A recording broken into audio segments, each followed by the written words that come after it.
Can you have a clear spiritual or transcendent relationship if both beings haven't fully recognized their essence? I feel caught every now and then in the wish for my partner to recognize his beingness more. At the same time, I realize that in my wish for this, I have myself moved away from that experience.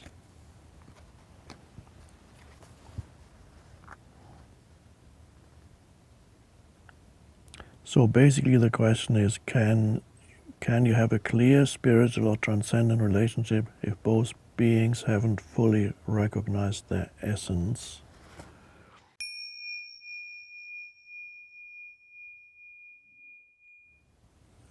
I wouldn't say that you need to fully or continuously be connected to your essence, but in any relationship, there needs to, if it's to be harmonious, relatively harmonious and pleasant and loving relationship, the transcendent dimension needs to be there, at least to some extent.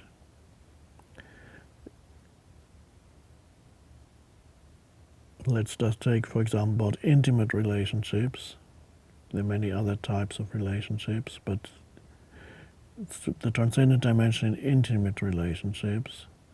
Intimate relationships are, the connection is there on the physical level, there's sexuality. Some relationships start that way. They start with physical attraction and sex. Then sometimes the emotion comes in, the emotional level is activated. Sometimes it begins with the emotional level, and then the physical or sexual part comes after. That's possible too. So you feel connected on an emotional level. And on the emotional level is what we call this love in the conventional sense. You feel emotionally connected to the other person. And then there can also be the mental level. You share things on the level of mind, on the level of viewpoints and so on, interests and so on. These are all important aspects of a relationship that works. And talking about intimate relationships, the physical, the emotional, the mental. These days it happens quite often that the beginning of the relationship is sexual, and that's the sexual attraction has a certain lifespan. You might even start living together or getting married and still experiencing the sexual as the main thing that draws you together.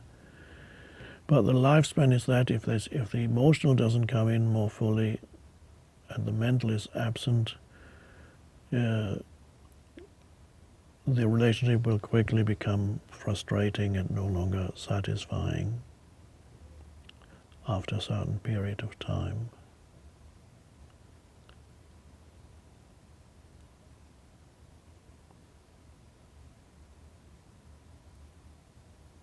The longer you live with a person, the more important it is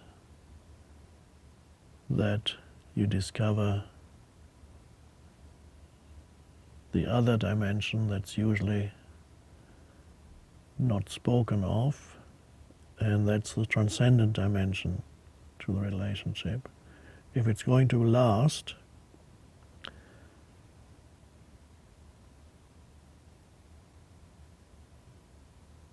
the transcendent element needs to be there.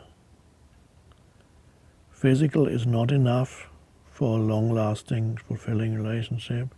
Emotional also exists very much in the realm of polarities. One day I hate you, the next day I love you. Hate, love, on that level of emotions that you identify with, in the absence of the spiritual dimension, you identify with the emotions. And love and hate are on that level very close together. You can say one day, I love you, and the next day, I hate you. And sometimes love, emotional love, that people fall in love, which is emotional dimension, and it lasts for a while. And then after a year or two, or even less, or a bit more, the two people who had fallen in love with each other suddenly hate each other. Very weird. The divorce courts are full of cases like that. 2 or 3 years ago, there was a wedding and the honeymoon. Oh, wonderful. Oh, found the ideal person. She is going to make me happy. And you enjoy all that. 3 years later, just to give a number, the same two people are in the divorce court and they hate each other. So the very same person that made you happy a couple of years ago, the very same person now makes you extremely unhappy. It's a strange phenomenon.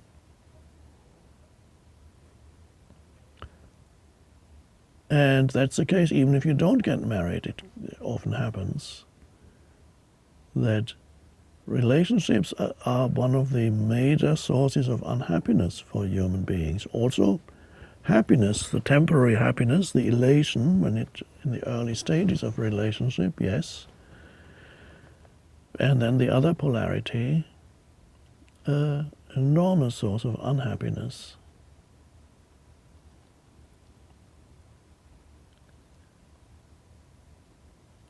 And of course, what's left is the mental realm. So you relate also on the realm. You exchange opinions and you discuss and you talk and this and that, and it might be okay for a while, but then there's friction there too. So the most important question is there spaciousness in the relationship? That's the important question.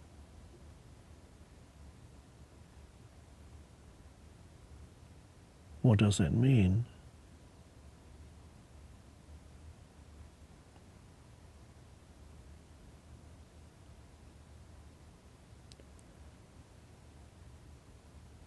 There needs to be spaciousness in you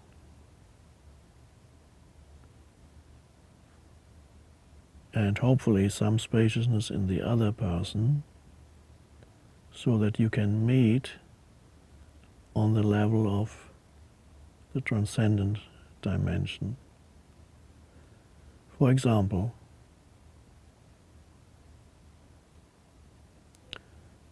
when you're listening to your partner,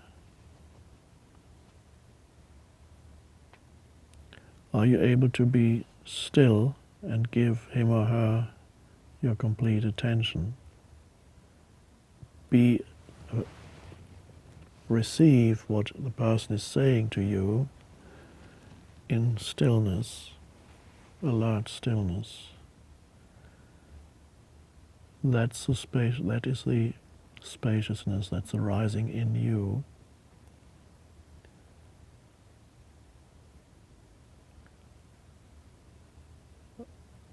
You may have heard of gazing. Gazing means looking into another person's eyes, not to be confused with staring. You gaze into a person's eyes, which means you look at the other and you can sense yourself as conscious presence while you look at the other, and there's no thought. And as you look into the eyes of your partner, you can sense their essence as consciousness also. And the partner is looking back at you, doing the same thing, not doing, experiencing the same. And this is a wonderful way of having some spaciousness in the relationship. Occasionally, just look at each other. At first it might be strange and uncomfortable, but then you begin to enjoy it if you don't overdo it.